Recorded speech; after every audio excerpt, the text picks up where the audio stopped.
नमस्ते। एक बार पुनः ऑनलाइन क्लास में आपका स्वागत है। प्यारे विद्यार्थियों, जैसा कि आप जानते हैं कि हम पढ़ रहे थे जल संसाधन। पिछले अध्याय में हमने पढ़ा जल संसाधन क्या होता है। देखिए बेटा, ये 8 का जो चैप्टर है इसमें अब तक आपने क्या पढ़ा, पहले 2 मिनट उस पर चर्चा करेंगे कि अब तक आपने क्या पढ़ा। सबसे पहले जल संसाधन देखो क्या है। जल संसाधन बेटा, मानव के दैनिक जीवन में काम आने वाली वस्तुओं में जल एक अति महत्वपूर्ण मूल आवश्यकता है मानव की। और धरातल के लगभग 71% भाग पर जल पाया जाता है, लगभग 29% भाग पर स्थल पाया जाता है। फिर भी जल की पर्याप्त कमी है, क्योंकि जल जो है वो जो मीठा जल है वो मुख्य रूप से बर्फ के रूप में है या भूमिगत जल है। धरातलीय जो जल है, मुख्य रूप से धरातलीय जो जल है उसका बहुत ही कम भाग मानव के उपभोग के लिए आता है। इसलिए देश की सरकार ने जल प्रबंधन की व्यवस्था की है। इसके बाद में आपने जल प्रबंधन पढ़ा है। जल प्रबंधन, जल की उचित व्यवस्था जल प्रबंधन कहलाती है। जल प्रबंधन के लिए सरकार ने 2 प्रकार की योजनाएं चलाई। एक केंद्र सरकार द्वारा संचालित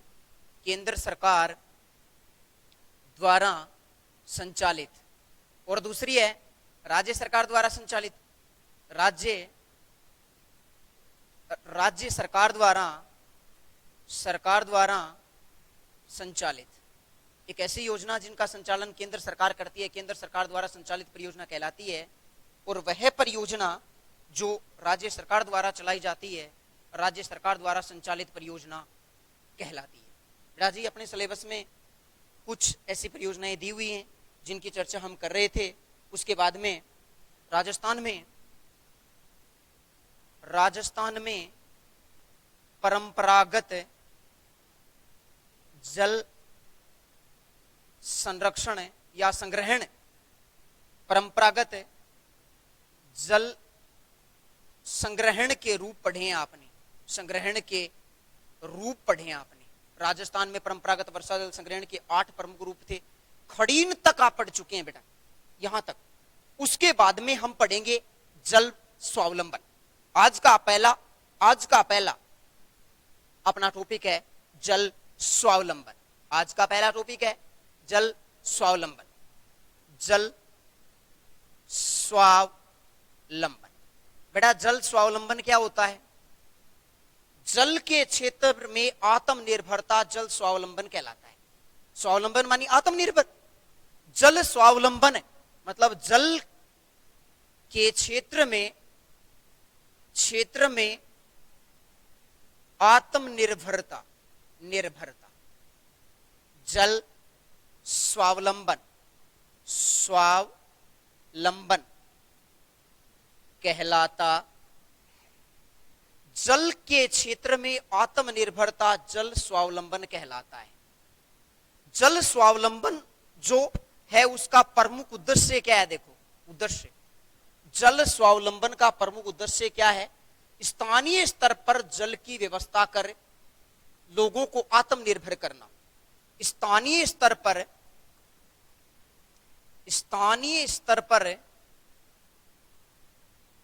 जल की व्यवस्था कर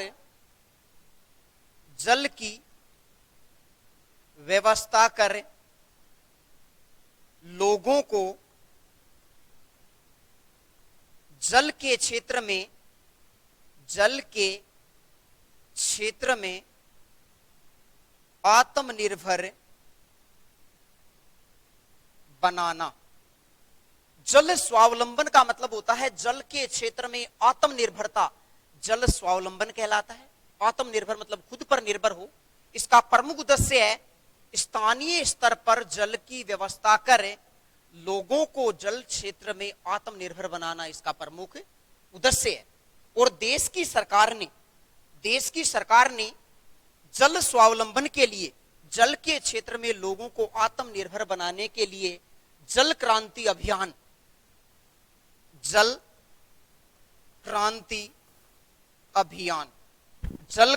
अभियान तथा मुख्यमंत्री जल स्वावलंबन योजनाएं संचालित की हैं या आरंभ की हैं? आरंभ की हैं। हम ये कह सकते हैं कि देश की सरकार ने भारत में जल के क्षेत्र में लोगों को आत्मनिर्भर बनाने के लिए जल क्रांति अभियान और मुख्यमंत्री जल स्वावलंबन जैसी योजनाएं संचालित की हैं। अब देखो ये क्या है बेटा, ये जो परियोजना है, ये जो योजना है जल क्रांति अभियान, इसका अपने सिलेबस में वर्णन दिया हुआ नहीं है, इसलिए हम यहां इसका अध्ययन नहीं करेंगे। आगे की कक्षाओं में आप इनका अध्ययन करेंगे कि जल क्रांति अभियान क्या है। अपने सिलेबस में केवल एक परियोजना या एक जो योजना है मुख्यमंत्री जल स्वावलंबन योजना, ये दी हुई है। देखो बेटा ये क्या है, मुख्यमंत्री जल स्वावलंबन योजना, मुख्यमंत्री जल स्वावलंबन योजना। मुख्यमंत्री जल स्वावलंबन योजना क्या है? देखो, राजस्थान में संचालित एक ऐसी परियोजना, राजस्थान में संचालित एक ऐसी योजना जो ग्रामीण क्षेत्रों में जल के क्षेत्र में लोगों को आत्मनिर्भर बनाती है, निर्भर बनाती है। हम ये कह सकते हैं कि ग्रामीण क्षेत्र में लोगों को जल के क्षेत्र में आत्मनिर्भर बनाने के लिए मुख्यमंत्री जल स्वावलंबन योजना प्रारंभ की गई। इस योजना की कार्य अवधि 4 वर्ष होगी। इस योजना की कार्य अवधि 4 वर्ष होगी। 4 वर्ष होगी मतलब कि ये योजना संचालन के 4 वर्षों में समाप्त हो जाएगी, मतलब पूर्ण हो जाएगी। समाप्त होने का मतलब यहां क्या है? पूर्ण हो जाएगी। इसका उद्देश्य क्या था बेटा? इस योजना का उद्देश्य क्या था? उद्देश्य ग्रामीण क्षेत्र में राज्य सरकार व भामाशाहों के आर्थिक सहयोग से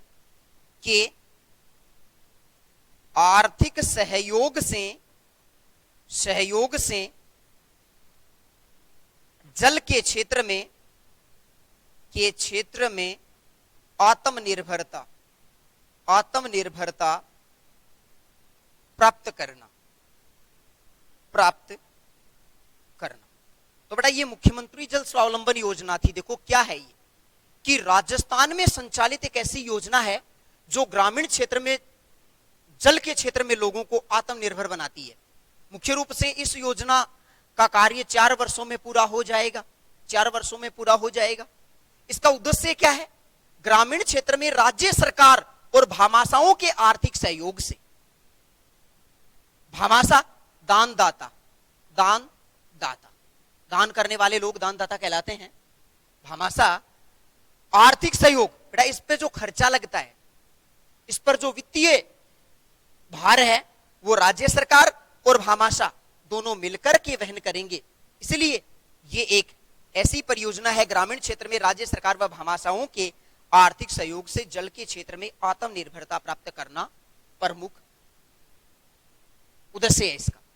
उसके बाद में देखो इस संपूर्ण चैप्टर में 3 चीजें आई हैं कि महानदी को उड़ीसा का महानदी को उड़ीसा का, कोसी नदी को बिहार का, कोसी नदी को बिहार का और दामोदर नदी को पश्चिम बंगाल का। दामोदर नदी को पश्चिम बंगाल का शोक कहा जाता है। शोक कहा जाता है। तो यहां से 3 क्वेश्चन निकल कर आएंगे। सबसे पहले उड़ीसा का शोक कौन सी नदी को कहा जाता है? महानदी को। बिहार का शोक कौन सी नदी को कहा जाता है? कोसी नदी को। पश्चिम बंगाल का शोक किसे कहा जाता है? दामोदर नदी को। क्यों?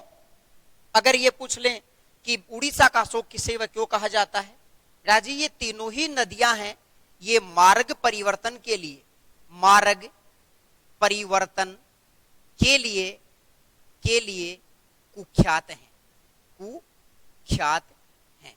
हम ये कह सकते हैं कि हर साल इन नदियों में बाढ़ आती है और मुख्य रूप से महानदी, मुख्य रूप से महानदी उड़ीसा में, कोसी नदी बिहार में, दामोदर नदी पश्चिम बंगाल में पर्याप्त नुकसान पहुंचाती है, जनधन की अपार हानि होती है इनसे। इसलिए क्रमशः महानदी को उड़ीसा का, कोसी को बिहार का, दामोदर पश्चिम बंगाल का शोक कहलाती है। मार्ग परिवर्तन के लिए कुख्यात। कुख्यात का मतलब देखो, एक शब्द है ख्यात। ख्यात का मतलब होता है प्रसिद्ध, प्रसिद्ध। अगर कोई अच्छे कामों के लिए प्रसिद्ध हो तो उसे विख्यात कहते हैं, और अगर बुरे, कु मानी बुरा, कोई बुरे कामों के लिए प्रसिद्ध हो तो उसे क्या कहेंगे? कुख्यात। अब ये मार्ग परिवर्तन करती रहती हैं, पर्याप्त नुकसान पहुंचाती हैं, इसलिए ये बुरे कामों के लिए प्रसिद्ध हैं। इसलिए महानदी, कोसी और दामोदर को क्रमशः उड़ीसा, बिहार और पश्चिम बंगाल का शोक कहलाती है। अब देखो, आप जलीय संसाधन पढ़ रहे हो, उससे पहले एक बार दोबारा दोहराऊं, आज हमने पढ़ा है जल स्वावलंबन। स्वावलंबन का मतलब होता है आत्मनिर्भर, खुद पर निर्भर, आत्मनिर्भर। ध्यान देंगे सभी बच्चे, आत्मनिर्भर। जल स्वावलंबन है मतलब जल के क्षेत्र में आत्मनिर्भर होना जल स्वावलंबन कहलाता है, खुद पर निर्भर होना। स्थानीय, इसका उद्देश्य क्या है जल स्वावलंबन का? देखो, स्थानीय स्तर पर जल की व्यवस्था कर लोगों को जल के क्षेत्र में आत्मनिर्भर बनाना इसका प्रमुख उद्देश्य है। इसके लिए, जल स्वावलंबन के लिए देश की सरकार ने जल क्रांति अभियान और मुख्यमंत्री जल स्वावलंबन योजनाएं संचालित की हैं। जल क्रांति अभियान का अपने सिलेबस में वर्णन नहीं है, इसलिए यहां वर्णन नहीं करेंगे। मुख्यमंत्री जल स्वावलंबन योजना क्या है? देखो, मुख्यमंत्री जल स्वावलंबन योजना में राजस्थान में संचालित एक ऐसी योजना है ये, तो ग्रामीण क्षेत्र में, जल के क्षेत्र में लोगों को आत्मनिर्भर बनाती है। ये योजना 4 साल में पूर्ण होगी।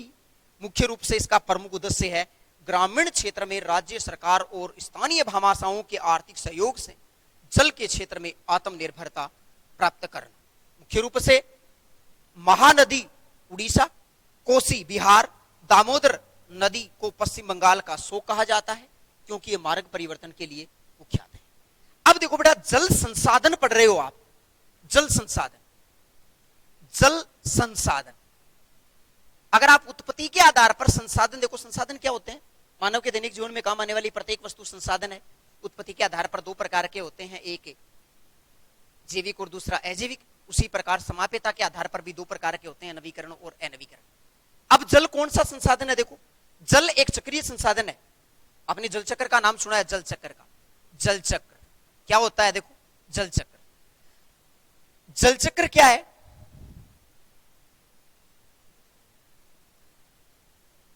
ये महासागर है, ये है महासागर। जल चक्र समझ रहे हो? ये महासागर है, महासागर। बेटा, जब तेज गर्मी पड़ती है, तेज गर्मी पड़ती है तो ये जो पानी है ये वाष्प बन करके उड़ता है, ये वाष्प बन करके उड़ता है। ये है वाष्प, वाष्प। वाष्प के संघनित होने से बनते हैं बादल, बादल बनते हैं, बादल। बादलों से होती है वर्षा, बादलों से वर्षा होती है, वर्षा, वर्षा। और वर्षा से बहती हैं नदियां, वर्षा से बहती हैं नदियां। ये नदी है, नदी। अब देखो, जहां से जल चला था वहीं पहुंच गया दोबारा। महासागरों में जल इकट्ठा होता है, वाष्प बन के उड़ता है, बादल बनते हैं, वर्षा होती है और वो पानी नदियों के द्वारा पुनः महासागर में पहुंच जाता है। फिर ये प्रक्रिया लगातार चलती रहती है, बादल बनते हैं, वर्षा होती है, नदियां बहती हैं, पुनः वहीं पहुंच जाता है जल। इस संपूर्ण चक्र को जल चक्र कहा जाता है। जल चक्र, वाटर रोटेशन जिसको कहते हो आप, जल चक्र। महासागरों में जल इकट्ठा होता है, वाष्प बनकर के उड़ता है, बादल बनते हैं, वर्षा होती है और नदियां बहती हैं और जल पुनः महासागर में पहुंच जाता है। इस संपूर्ण चक्र को ही जल चक्र कहा जाता है। अब रही बात यह कि कुछ क्षेत्र ऐसे हैं जहां वर्षा का पानी नदियों के रूप में उसका चक्रण नहीं होता। जैसे अपने गुढ़ागोड़जी में बारिश होती है, वो पानी कहां महासागरों में पहुंचता है, उसका भी जल चक्र होता है। जल जमीन पर गिरता है, उसका आधा हिस्सा लगभग 60% भाग जमीन से ही वाष्प बनकर उड़ जाता है। 40% जल पुनः जमीन द्वारा अवशोषित कर लिया जाता है, फिर वही भूमिगत जल में समाहित हो जाता है, दोबारा बाहर आता है मोटर के जरिए, कुओं के जरिए, फिर उसका भी वाष्पीकरण होता है, उड़ता है, लगातार चक्र चलता रहता है। संपूर्ण चक्र जल चक्र है। ये था आपका चैप्टर। इसी के साथ ही चैप्टर नंबर 8 कंप्लीट हो गया। बेटा जी जल चक्र, इसके नोट्स आप तक पहुंचा दिए गए हैं। कुछ जल चक्र जो या जल संसाधन जो पार्ट था अपना, जल संसाधन, इसके नोट्स आप तक पहुंचा दिए गए हैं। थोड़े से नोट्स बचे हैं, वो पहुंचा दिए जाएंगे आपको पीडीएफ फाइल द्वारा। उसके बाद में अगला जो चैप्टर है जो हम कल शुरू करने वाले हैं वो है भारतीय कृषि, चैप्टर नंबर 9, भारतीय कृषि। बेटा अब देखो, इससे पहले कि हम भारतीय कृषि शुरू करें, ये जो चैप्टर है ये भी 3 अंक का है, 3 अंक का है। अब इससे ऊपर वाला जो चैप्टर था आपने पढ़ा है वो भी 3 ही अंक का है। ये कल शुरू करेंगे। सभी बच्चों को बहुत बहुत धन्यवाद।